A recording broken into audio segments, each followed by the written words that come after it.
Vasudevaya.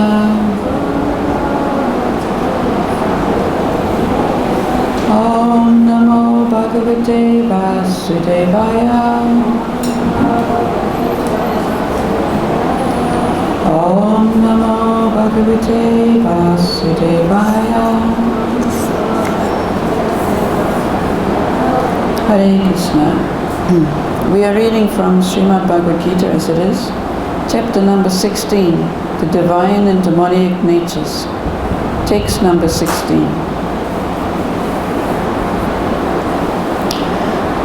Aneka Chitta Vibranta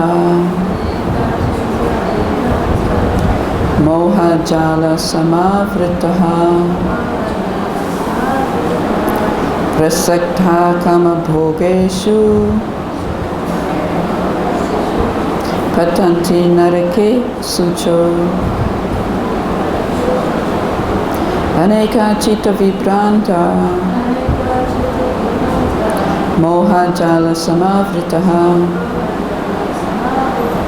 Prasakta Kama Bhogeshu Patanti Narake Sucho. Aneka Chitta Vibranta Moha Jala Samavritaha Prasakta Kama Bhogeshu Patanti Narake Sucho.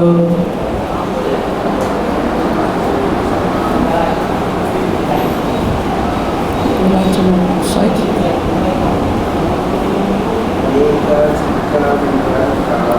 Aneka Chitta Vibranta Moha Jala Samavritaha Prasakta Kama Bhogeshu Patanti Narake Sucho.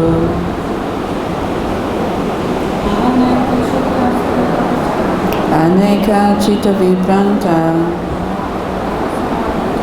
Moha Jala Samavritaha Prasakta Kama Bhogeshu Patanti Narake Sucho.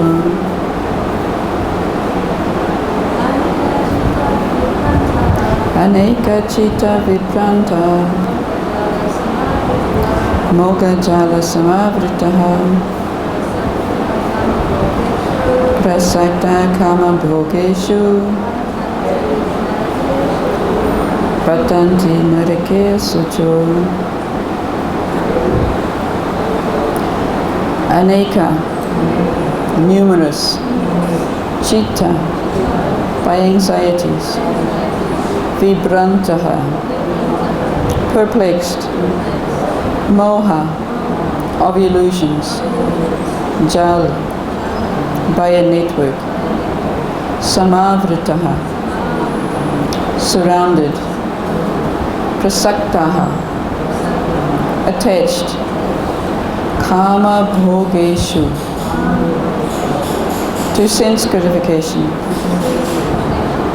Patanti, they glide down, Narake, into hell, Asucho, unclean. Translation and purport by His Divine Grace A.C. Bhaktivedanta Swami Srila Prabhupada.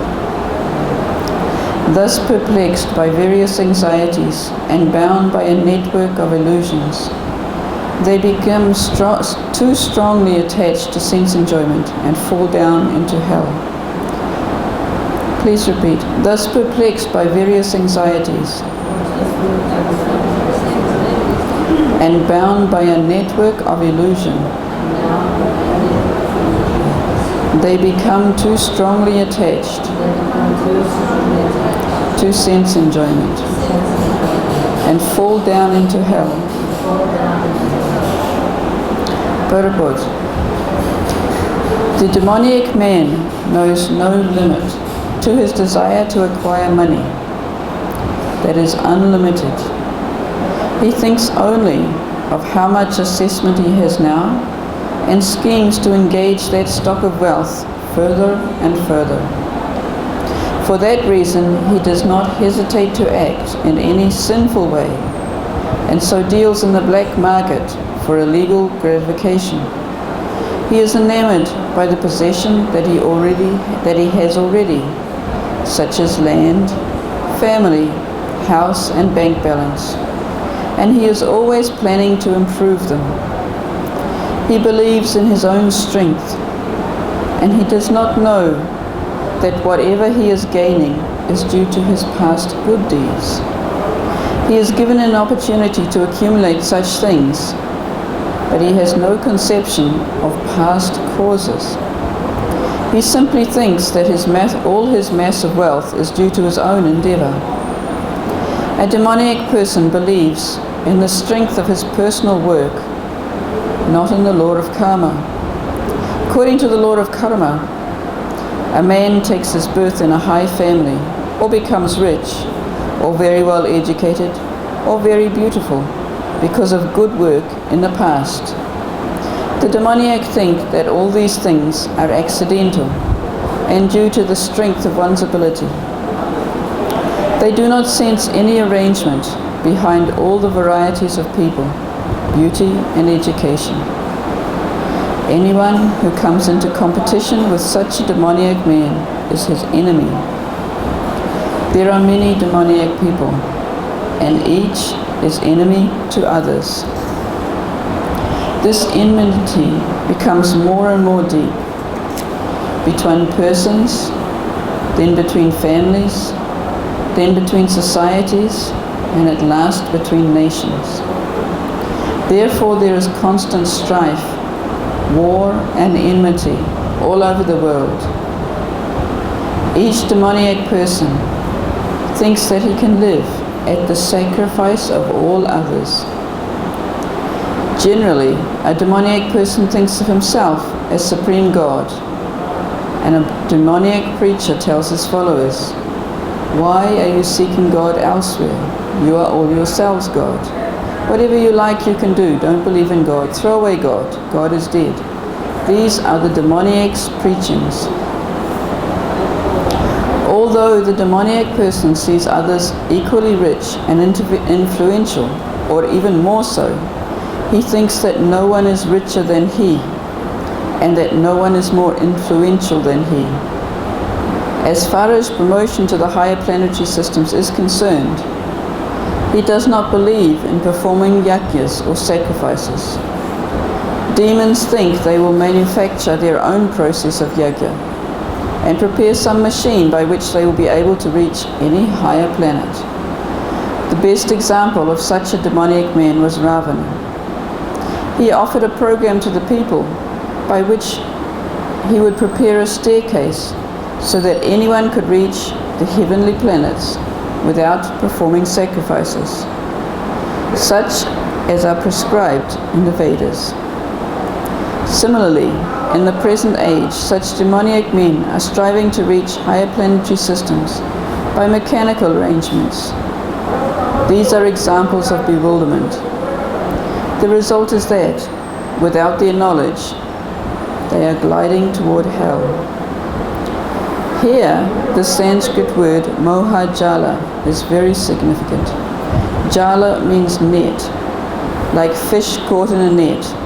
They have no way to come out.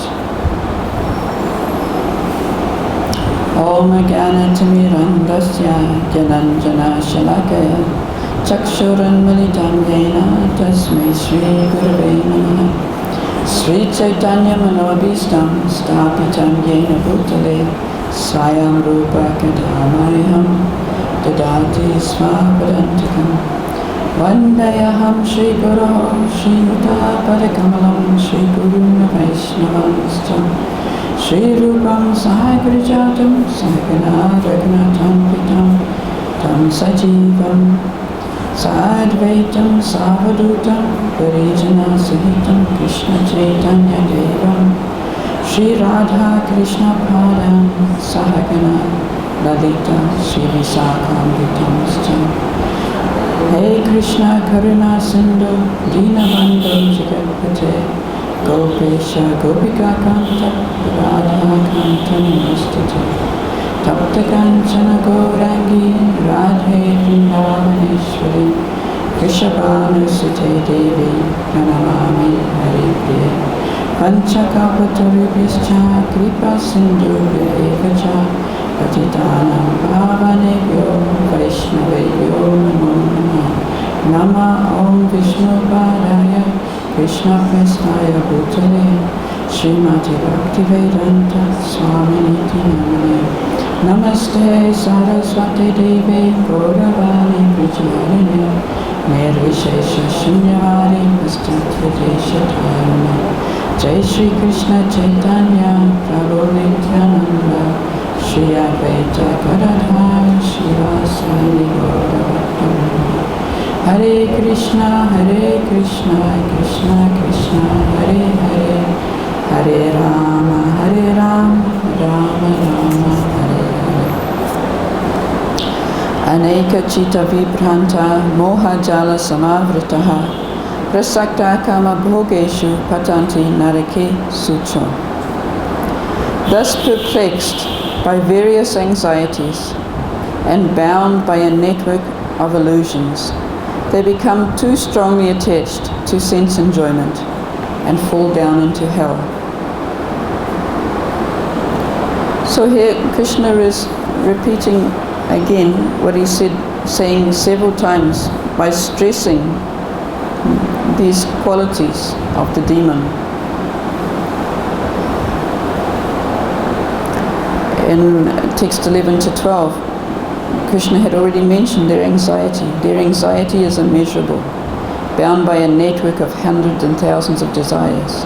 So Krishna is explaining again, and then again later he describes how he casts them down into the lower species of life, into the hellish planets. So here in the purport, Srila Prabhupada has made some very interesting comments about the nature of the demoniac person. So we shall try and comment on them.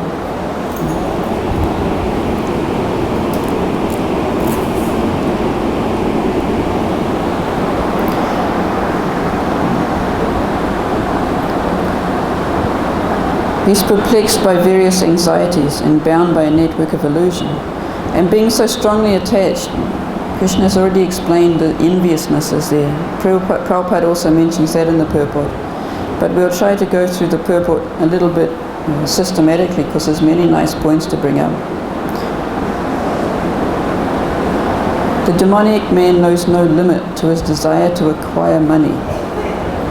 He just thinks of how much he's got and how much he can engage it further and further to make more. For that reason, he does not hesitate to act in any sinful way and deals in the black market. Of course, here in UP we know all about the black market. You can virtually do nothing without it.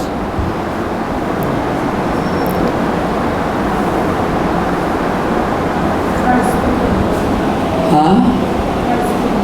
Try and speak it. I know, it's a little difficult. It's on a long stick.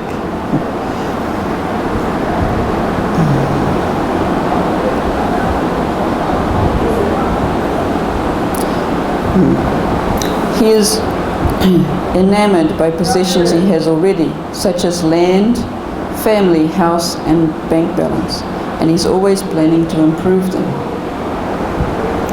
So, I know one godbrother of mine who lives in Mathura. He's not very well to do, but he has about 2 properties and a couple of houses, and he's always planning to improve them. And he thinks he's a great actor in the market. But as he's trying to improve himself, somehow he ends up having to sell the property at a loss in order to get the new property that he desires to have. So this is part of the illusion. This thought, it doesn't matter what they think they're doing. They always think they're doing wonderfully well. But you can plainly see that they're actually not. They seem to be sinking further and further.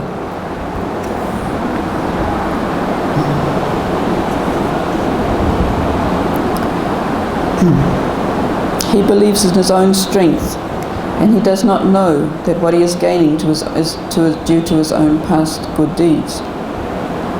He has an opportunity to accumulate such things, but he has no conception of past causes. He thinks that all of his mass of wealth is due to his own endeavor. He believes in the strength of his personal work, not in the law of karma. So this is more significant in the West, because in the West there's much less idea of what karma is. Here in India, people have some idea of karma, generally. Although a lot of people you see generally dealing don't. I remember in class one time, somebody was telling a story that here in the guest house, in the reception, there was one gunda, one man who was dealing in black market, who was very heavy and exploiting other people. And this devotee was trying to preach to him and telling him, look, you're living here in Vrindavan, you should live a nice pious life, you should treat people well. And this gunda was saying, don't worry, I was born in Vrindavan, I will die in Vrindavan, I'm going back to Godhead, don't worry, I can do what I like. And some years later this devotee had come back. And he says, so where is this man? They said, oh, somebody shot him. But they took him by ambulance to Delhi, and he died in Delhi.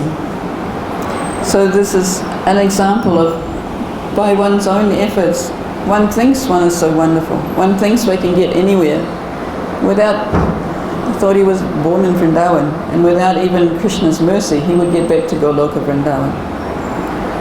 But his own plans and schemes came to nothing.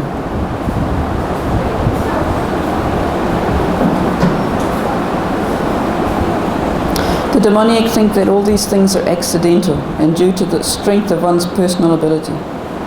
They do not see any arrangement. So, there was one example that I was thinking of to try and find a little more auspicious example. It's the example of Shishupal. And of course, Shishupal was envious of Krishna. These demoniac people are envious also of each other as well as Krishna. But in telling the story of Shishupal, both in the Krishna book and also in the 7th canto where it comes up before we begin the story of Hiranyakashipu, there are some very nice examples of how the demoniac person thinks.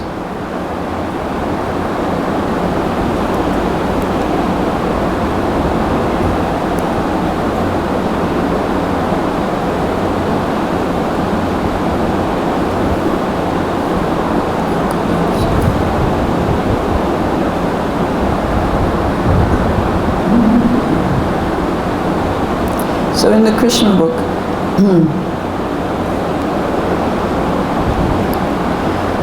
the story of Shishupal comes up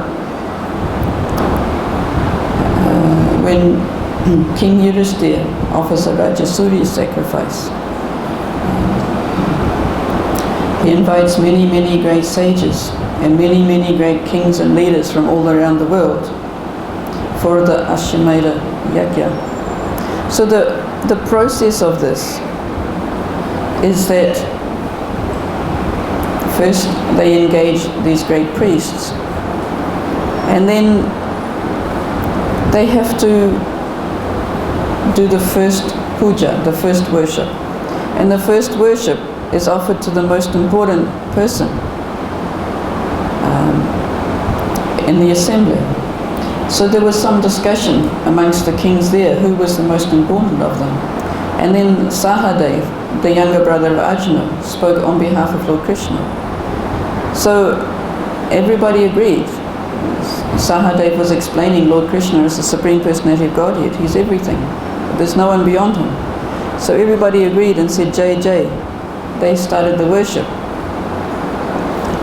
But of course there was a few that didn't agree. There was Shishupal and a few of his followers. So this exactly describes this demoniac nature. Prabhupada explains, in that meeting, King Shishupal was also present. He was an avowed enemy of Krishna for many reasons. especially because of Krishna's having stolen Rukmini from his intended marriage ceremony. Therefore, he could not tolerate such honouring of Krishna and glorification of his qualities. Instead of being happy to hear the glories of the Lord, he became very angry. So this is one of the demonic qualities described in this verse, how even though a demoniac person can see someone who's far more qualified than himself, he thinks that nobody is more qualified than himself. So he became very angry, and he started criticizing Krishna, speaking fearlessly. So at the end of this is another example. So we know the story. We know that Shishupal kept accusing Krishna of various things, calling him a cowherd boy, he doesn't know who he is, he doesn't know his prescribed duties, and such like. And all of the kings there got very angry, and they were ready to take action, especially, of course, the Pandavas. All of the kings present, belonging to the Kuru dynasty, Matsya dynasty, Kekaya dynasty, and Srinjaya dynasty, were very angry and immediately took up their swords and shields to kill Shishupal, who was so foolish that he was not even slightly agitated, although all the kings present were ready to kill him. So here's another example of bewilderment. He was surrounded by hundreds of very qualified kings, and he was almost by himself, and yet he had no fear because he was so much an illusion that he was all-powerful and he was able. Prabhupada also mentions that in the purport. Anyone comes into competition with such a demoniac person is his enemy. There are many demoniac people, and each is enemy to the others. This enmity becomes more and more deep. Each demoniac person thinks that he can live at the sacrifice of all others. Demoniac person thinks himself the supreme. Although the demoniac person sees others equally rich and influential, or even more so, he thinks that no one is richer than he and that no one was more influential than he. So this is described in this extract. Shishupal did not care to think of the pros and cons of his foolish talking, and instead of stopping when he saw all the kings ready to kill him, he stood up to fight with them and took up his sword and shield. So this is quite a ludicrous situation. Shishupal is practically by himself. He has a few supporters, and all these highly qualified kings are ready to kill him, and he just thinks he's wonderful because he's so caught up in this mood, this demoniac mood. Of course, Krishna didn't want to see this fight in the middle of the Rajasuri's sacrifice because it was an auspicious event, an auspicious place, and not a very good place for a war. So he immediately took his disc and killed Shishupal.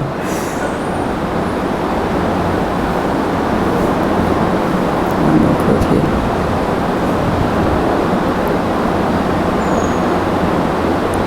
So then the sacrifice was very satisfactorily carried out. And at the end of the story, when Shukadev Goswami narrated these incidents of Krishna's killing Shishupal and described the successful execution of the Rajasuriya's yajna by Maharaj Yudhisthira, he also pointed out that after the successful termination of the yajna, only one person was left unhappy. Because Shishupal had died and all his few followers had run away, only one person left was unhappy. He was Duryodhana. Duryodhana was by nature was very envious because of his sinful life, and he appeared in the dynasty of the Kurus like a chronic disease personified to destroy the whole family. So this is the cause of this demoniac mentality, sinful life.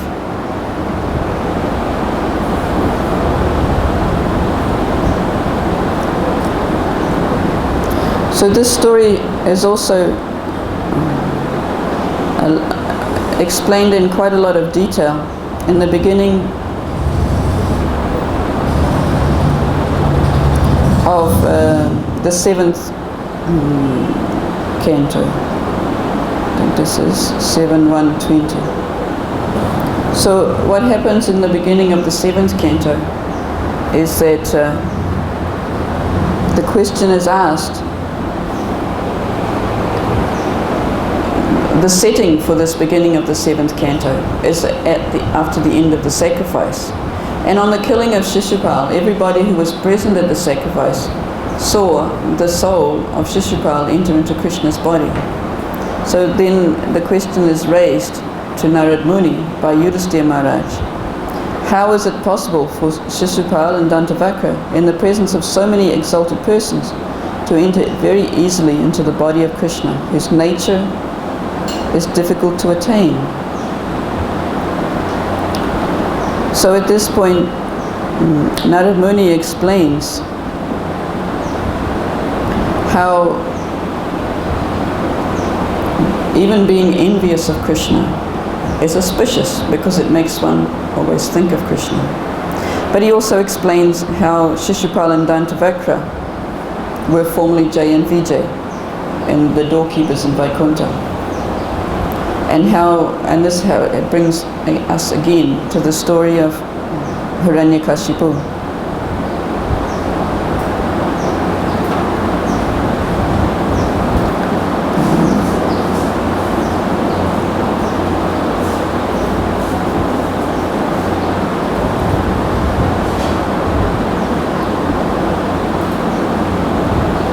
So Narad was explaining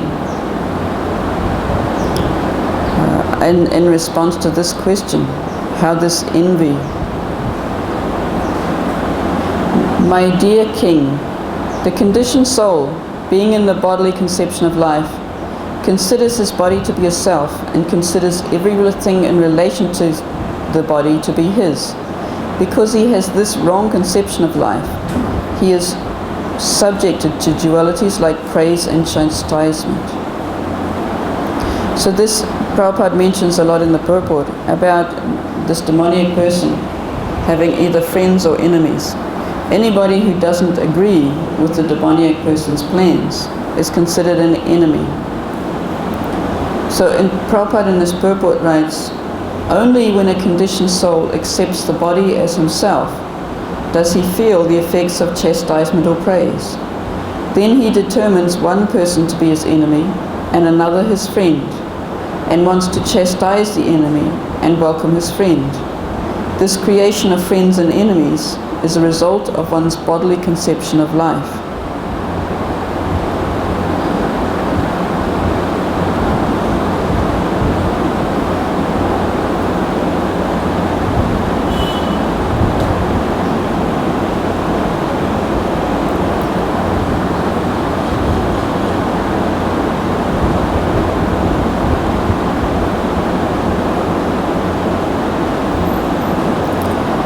So Narad Muni is explaining the difference between the bodily conception of life and Krishna. Because of the bodily conception of life, the conditioned soul thinks that when the body is annihilated, the living entity is annihilated. Lord Vishnu, the Supreme Personality of Godhead, is the supreme controller. Because he has no material body, he has no false conception of I and mine. So Narad is explaining, therefore, being chastised by Shishupal, actually Krishna was not affected.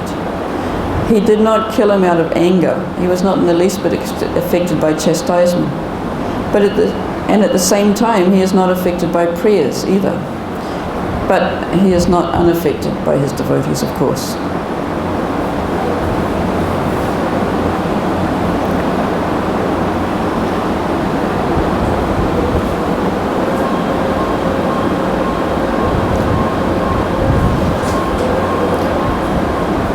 So in a verse coming up, Prabhupada is quoting 16:19. Those who are envious and mischievous, those who are lowest amongst men, are cast by me into an ocean of material existence, into various demoniac species of life. This is also mentioned in today's verse, how those who are strongly attached to sense enjoyment gradually glide down into hell. But what Srila Prabhupada is explaining in the purport to this is that when Lord Krishna punishes persons and he lets them glide down into hell, he throws them into demoniac species, it's not actually out of any form of enmity or enviousness. He's actually doing it for the good of the conditioned soul, even though he says he casts them life after life into this situation. Whenever the Lord punishes persons like demons, however, such punishment is meant for the good of the conditioned soul. The conditioned soul, being envious of the Supreme Personality of Godhead, may accuse him, saying Krishna is bad, Krishna is a thief. But Krishna, being kind to all living entities, does not consider such accusation. Instead, he takes account of the soul's chanting Krishna, Krishna so many times. If he says Krishna is bad, Krishna is a thief, he's saying Krishna. So Krishna is taking account of that. He sometimes punishes such demons for one life by putting them to lower species. But then when they have stopped accusing them, they are liberated in the next life because of chanting Krishna's name constantly. Blaspheming the Supreme Lord is not at all good for the conditioned soul, but Krishna, being very kind, punishes the conditioned soul in one life for such sinful activities and then takes them back home, back to Godhead. So here, Prabhupada is giving the example of Vitrasura, who was formerly Chitraketu Maharaj. Because he laughed at Lord Shiva, he had to accept the body of a demon called Vrita. But then he was taken back to Godhead because of him being such a great devotee.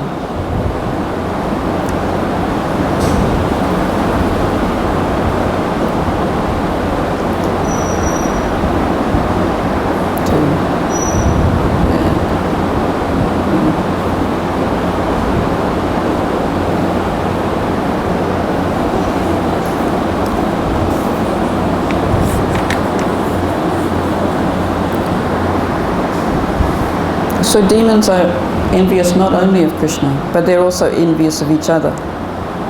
But the mentality is the same. Krishna's enemies think, here is Krishna, my enemy, I have to kill him. In the same way that demons think that of other people. We had that in the verse yesterday. The demoniac person thinks, here is my enemy, I shall kill him. I have killed him, and I will kill more. So the story about chanting Krishna, Krishna is also from Bhaktisiddhanta Saraswati. Some newspaper article came out, very much blaspheming the devotees, and one very much appreciating them. And Bhaktisiddhanta looked at them both, and he says, oh, this one is very nice. And he was talking about the one that was blaspheming them. And what he had done is he had counted how many times Krishna was in the article. And if Krishna has spoken many times, then it is acting as purification. So Srila Prabhupada is mentioning that only the Mayavadis who try and negate Krishna, they don't make advancement. But those who are envious of Krishna but say how much they dislike Krishna are actually repeating Krishna's name again and again. And they will eventually get Krishna's mercy. Except for Shishupal, those who go against the regulative principles cannot attain salvation and are surely destined for hellish life. The regulative principle is that one must always think of Krishna, whether as an enemy or as a friend.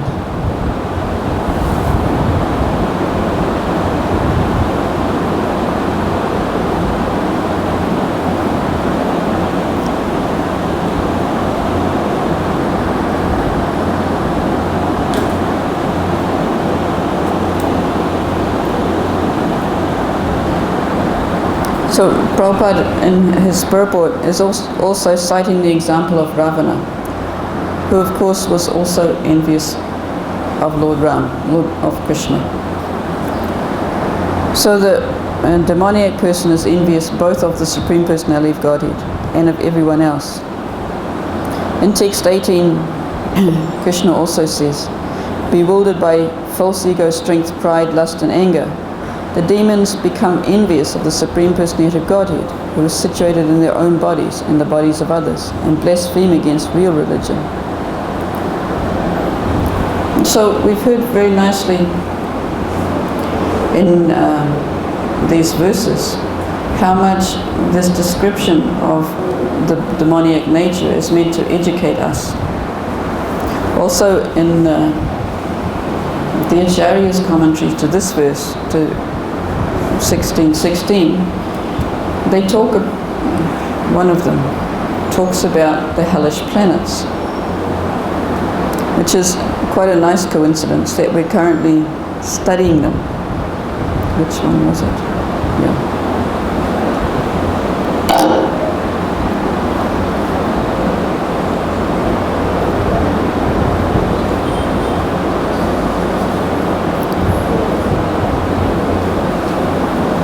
Yeah. So he mentions specifically this description of the hellish planets.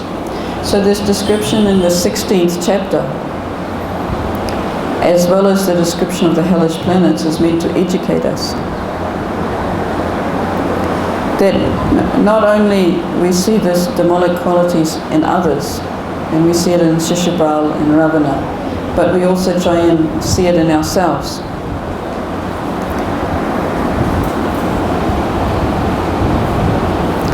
This one thing that particularly significant is when Prabhupada explains in the purport how when the demons, how when somebody doesn't actually become the friend of the demon, he actually becomes his enemy. A demoniac natured person, he either has friends or enemies. He's not much of neutral.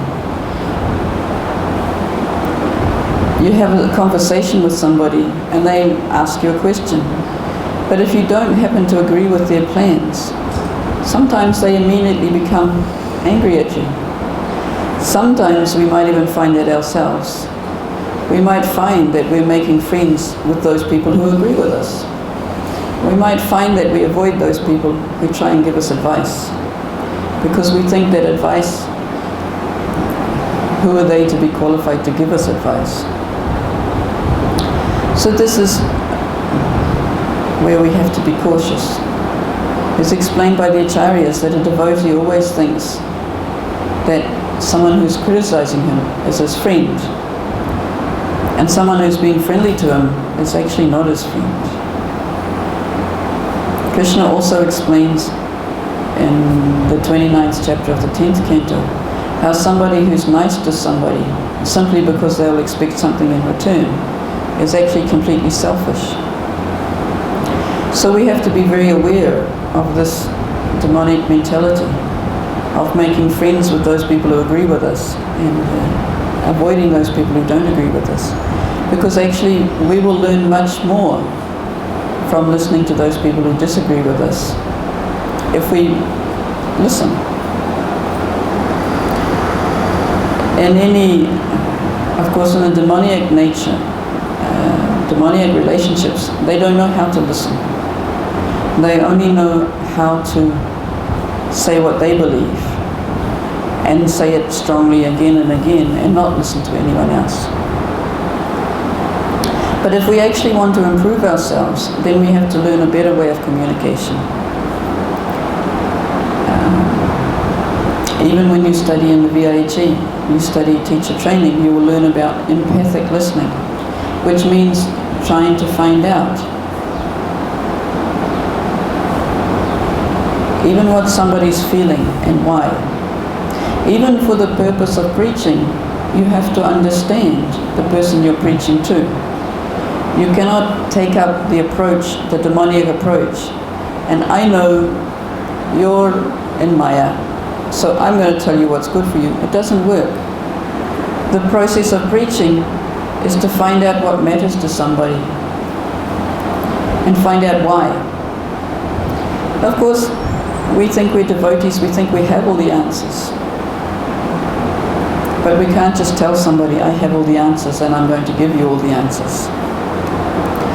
And we also might find that in actually listening, we might get some good advice from others. Remember in the 11th canto, there's the Brahmana there who had 24 gurus. He learned from all over the place. He learned from bumblebees, moths, even from the prostitute. He learned so many things because he was thoughtful. So when we want to communicate with somebody in a divine way as opposed to a demonic way, we have to develop a way of listening to others, listening to what their needs are. And we can try and express our feelings and our needs without being demanding. So we can see how much this nature, demonic nature, appears in us, because it's easy for us to identify with our material mind, and therefore we think that the thoughts come into our material mind, of course, are right, because they're mine. This is the demonic mentality. Prabhupada is just explaining. No matter what we see around us, no matter what the logic tells us, no matter how many more qualified people we see around us, this demonic nature is to think that we're right, my opinion's right, and no other consideration needs to come into it, because no one else has a better way of understanding what's happening than I do. So to get out of this, we have to learn to listen. And we will find that other people can also think, and they can come up with other ideas, and we can solve a problem. In mediation, it's called a win-win solution. If somebody has a problem, if we are having a disagreement with somebody, we think we're right, they think they're right, and if we stay like that, nobody is going to get anyway. But if we listen to each other, there are ways of finding out that we can both be satisfied. When I was learning about this, a very simple example was given. It's incredibly simple. If two people are sitting in an office and they're having a disagreement, somebody wants the window closed and somebody wants the window open. There's no solution to this. One person likes fresh air, one person wants the window closed, they don't like fresh air. But the solution comes about when we look at the whole situation and we look at what's happening. And the person who likes fresh air, he's sitting over in the corner and he's getting no air. The person who doesn't like fresh air, he's sitting right by the window. So this win-win solution is they simply change seats. And then the person who sits by the window likes the fresh air, and the other person can sit where there's no wind blowing. So it's a very basic example, but it gives you the idea that we can get caught up and we can see that there's no alternative. Somebody likes the window open, somebody likes the window closed. We don't see that there's any way we can resolve this. But if we actually look at it, there is a way to resolve it, so that both people can be happy. So this takes developing mode of goodness. Because modes of passion and ignorance, they act without thinking. The demoniac mind, the false ego, thinks, I am right, I've already done all this thinking myself. I understand exactly what the situation is, and I'm right, and I don't need to listen to somebody else. But when you come to the mode of goodness, it's about being proactive in thinking. It's about not acting impulsively, but about taking all things into consideration, about listening to all sides and communicating. And that way you can see how the demoniac person is in the modes of passion and ignorance. He's completely caught. He can't act anything else because he acts impulsively. But to become divine, we have to come to the mode of goodness and become a little proactive and think before we act. And we'll find it's a much more peaceful life. And by doing this, we will become more tolerant and more peaceful, and we will develop all these divine qualities that were mentioned in the first 3 verses of this chapter. So, does anyone have any comments or questions about today's class?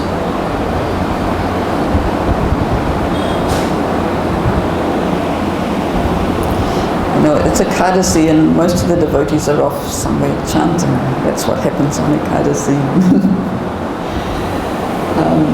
Anyone have any comments or questions? Okay, we're almost up to time anyway, so we'll finish the class. Srila Prabhupada ki jai. Srimad